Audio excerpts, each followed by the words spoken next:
నమస్తే అండి, welcome to my channel. Please like, share and subscribe. Hi అండి, అందరూ ఎలా ఉన్నారు? మేమైతే అంతర్వేదికి వెళ్తున్నాము. ఈ గ్రామంలో ఏముంది అంటే లక్ష్మీ నరసింహస్వామి వారు ఉన్నారు. స్వయంభూగా వెలిసిన ఈ స్వామివారిని దర్శనం చేసుకోవడానికి చాలా దూరాల నుంచి అయితే భక్తులు వస్తూ ఉంటారు. ఈ ఒడ్డు నుంచి ఆ ఒడ్డుకి ఈ లాంచీ మీద అయితే వెళ్ళొచ్చు అనమాట.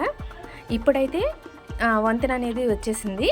ఇదివరకు అయితే తప్పకుండా ఈ లాంచీ మీదే వెళ్ళాలి. మా చిన్నప్పుడు ఈ ఊరు వెళ్దాము అంటే ఒకటే రోజు ట్రైను, బస్సు, తర్వాత లాంచీ, తర్వాత ఆటో ఎక్కి అప్పుడైతే ఈ ఊరు వచ్చేవాళ్ళం. ఒకటే రోజు 4 వెహికల్స్ ఎక్కుతున్నామని అప్పుడు మాకు చిన్నప్పుడు సరదా అనమాట. ఇప్పుడైతే జస్ట్ మేముండే ప్లేస్ నుంచి డైరెక్ట్గా వచ్చేయచ్చు అనమాట ఈ వంతెన రావటం వల్ల. ఈ గ్రామం వచ్చి తూర్పుగోదావరి జిల్లా సకినేటిపల్లి మండలానికి చెందిన ఒక గ్రామం అండి. నరసాపురానికి 12 కిలోమీటర్ల దూరంలో ఉంటుందన్నమాట. ఇక్కడ మనం సముద్రం చూడొచ్చు. అలాగే చిన్న సముద్రానికి గోదావరిలో ఒక సేకైన వశిష్ఠా నదికి చిన్న ఇసుక గట్టు లాంటిది కనిపిస్తుంది అనమాట. ఈ గట్టుని అన్నాచెల్లెలు గట్టు అంటారు. ఇక్కడ స్నానం చేయడానికైతే ఎక్కువ కాదు, వెళ్ళొద్దు అని చెప్తారనమాట. ఎక్కువ ప్రమాదాలు జరుగుతూ ఉంటాయి. ఇంకా సముద్రం దగ్గర అయితే మనకి సముద్ర స్నానం చేసి స్వామివారిని దర్శనం అయితే చేసుకోవచ్చు అనమాట. ఇక్కడ వచ్చేసి స్థల పురాణం ఏంటంటే స్వామివారు స్వయంభూగా వెలవడానికి కారణం ఏంటి అంటే కృతయుగంలోనే రక్త విలోచనుడు అనే ఒక రాక్షసుడు ఈ సముద్ర తీరంలో ఘోర తపస్సు చేసి పరమేశ్వరుని ప్రసన్నం చేసుకుంటాడంటండి. ఆ రాక్షసుడు కోరిక ఏంటి అంటే తన రక్తబొట్టు పడిన చోట ఇంకా వేలాది మంది రక్త విలోచనలు పుట్టుకు రావాలని చెప్పి కోరుకుంటారనమాట. ఈ ఇసుక రేణువు మీద రక్తం పడితే అప్పుడు వచ్చేసి ఈయన అందరినీ హింస పెడుతూ ఉంటే ఒక పక్కన తర్వాత విశ్వామిత్రుడు వశిష్ఠ మహర్షికి మధ్యలో చాలా పెద్ద గొడవ అయితే వస్తుందండి. అప్పుడు విశ్వామిత్రుడు రక్త విలోచనకి ఆజ్ఞాపిస్తాడనమాట. వశిష్ఠ మహర్షి యొక్క 100 మంది పుత్రులను చంపేయమని. రక్త విలోచనని అలాగే చంపేస్తాడు. అప్పుడు వశిష్ఠ మహర్షి ఆ విష్ణుమూర్తిని ప్రార్థించగా ఆయన అయితే ఇక్కడ లక్ష్మీ సమేతంగా లక్ష్మీ నరసింహస్వామి అవతారంలో అయితే ప్రత్యక్షమయ్యారనమాట. అప్పుడు నరసింహస్వామి సుదర్శన చక్రంతో రక్త విలోచని తలను నరికేస్తే ఆ రక్తం ఇసుక రేణువుల మీద పడి అక్కడ నుంచి ఇంకా రాక్షసులు అయితే పుట్టుకొస్తారనమాట. అప్పుడు స్వామివారు ఆయన మాయాశక్తితో ఒక అమ్మవారిని అయితే ప్రత్యక్షం చేసి ఆమె నాలుక ఎలా ఉంటుందంటే చాలా పెద్దదనమాట. అప్పుడు రక్త విలోచనని రక్తం బొట్టు ఇసుక రేణువుల మీద పడకుండా ఆ అమ్మవారిని నాలుక చాపమని చెప్తారనమాట. అప్పుడు ఆ రక్త విలోచనని రక్తం అనేది కింద ఇసుక రేణువుల మీద పడకుండా అమ్మవారు నాలుక మీద పడుతుంది. అది ఒక రక్తకుల్య అనే నదిలోకి పోయేటట్టు చేస్తారనమాట. ఇప్పుడు కూడా అక్కడ ఉందంటండి ఈ నది అనేది. అప్పుడు రక్త విలోచనని చంపేసిన తర్వాత ఆ సుదర్శన చక్రాన్ని కూడా ఇక్కడ రక్తకుల్యాన్ని శుభ్రం చేసుకున్నట్టు పురాణాల్లో అయితే ఉందంటండి.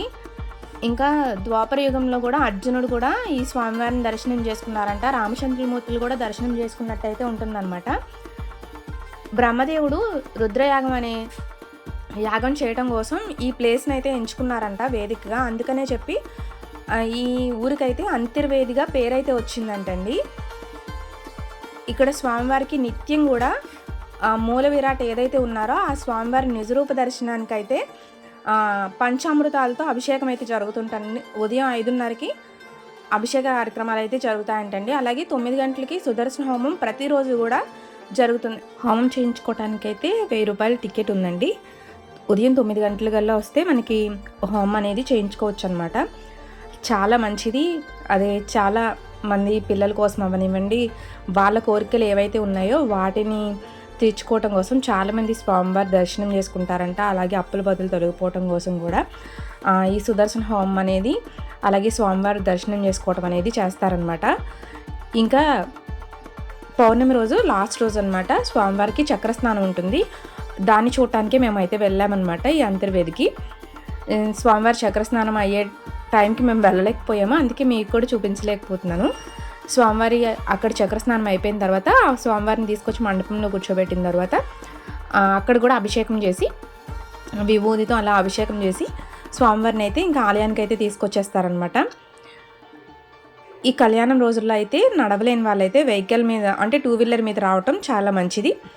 అంటే చివరి వరకు కూడా 2 వీలర్ అనేది ఎలో చేస్తున్నారు. ఇంకా లేదంటే ఒక 6 కిలోమీటర్స్ పైనే వెహికల్స్ అనేవి వదిలేయాలన్నమాట కార్లు అయితేను. ఇక్కడ వచ్చేసి నవనరసింహ క్షేత్రాలు ఎక్కడెక్కడ ఉన్నాయి అనేసి ఇక్కడ ఉందండి. అహోబిలం కర్నూలు జిల్లా, పెంచలకోన నెల్లూరు జిల్లా, కదిరి అనంతపురం, సింహాచలం విశాఖపట్నం, అంతర్వేది కోనసీమ, మంగళగిరి గుంటూరు, వేదాద్రి కృష్ణా జిల్లా, యాదగిరిగుట్ట నల్గొండ, ధర్మపురి, కరీంనగర్ ఈ ప్లేసుల్లో అయితే నవ నరసింహ క్షేత్రాలు ఉన్నాయండి. ఈ అంతర్వేది అయితే 5th ప్లేస్లో ఉందన్నమాట. ఇక్కడ స్వామివారిని దర్శనానికి అయితే 100 రూపాయల టికెట్ ఉంది. అదైతే స్వామివారి ముఖద్వారం వరకు కూడా వెళ్ళి దర్శనం చేసుకోవచ్చు అనమాట. ఉచిత దర్శనం కూడా అందుబాటులో ఉంది. అదైతే కొంచెం ముందే దర్శనం అయితే ఆపేస్తారండి.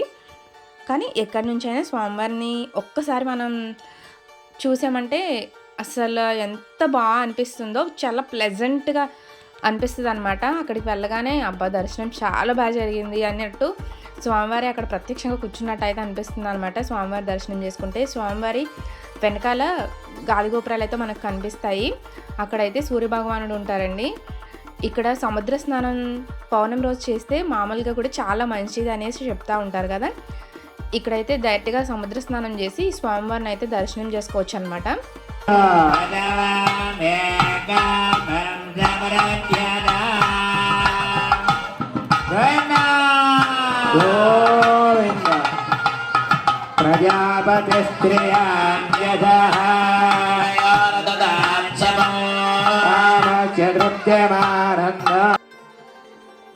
ఇక్కడ స్వామివారికి మాలలు కూడా వేసుకుంటారండి. 4 రోజుల పాటు దీక్షాకాలం అయితే జరుగుతుందన్నమాట. రథోత్సవం చూడటానికి లక్షల్లో అయితే వస్తారు జనాలు.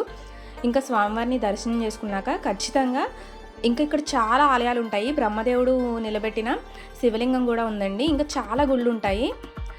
ఖచ్చితంగా మాత్రం లక్ష్మీ నరసింహస్వామి వారిని దర్శనం చేసుకున్నాక ఇక్కడ అశ్వాంబిక అమ్మవారి టెంపుల్ చిన్నదండి, కానీ ఈ అమ్మవారిని అయితే ఖచ్చితంగా దర్శనం చేసుకోవాలన్నమాట. గుర్రాలక్క అని కూడా అంటారు ఈ అమ్మవారిని. ఈ అమ్మవారిని దర్శనం చేసుకుంటేనే మనం ఇక్కడ లక్ష్మీ నరసింహ స్వామివారిని దర్శనం చేసుకున్న పూర్తి ఫలితం అయితే వస్తుందన్నమాట. అలా స్వామివారికి చెప్పారంట, నన్ను దర్శనం చేసుకున్నాక నా భక్తులందరూ నిన్ను కూడా దర్శనం చేసుకుంటారని. ఈ కళ్యాణం టైంలో ఇక్కడ కూడా జనాలు అయితే ఉంటారండి. ఇక్కడ వచ్చి మా అత్తల వాళ్ళు, భీమవరం వాళ్ళు అందరూ కలిసి అన్న సంతర్పణ ఏర్పాటు చేశారనమాట. Thank you for watching.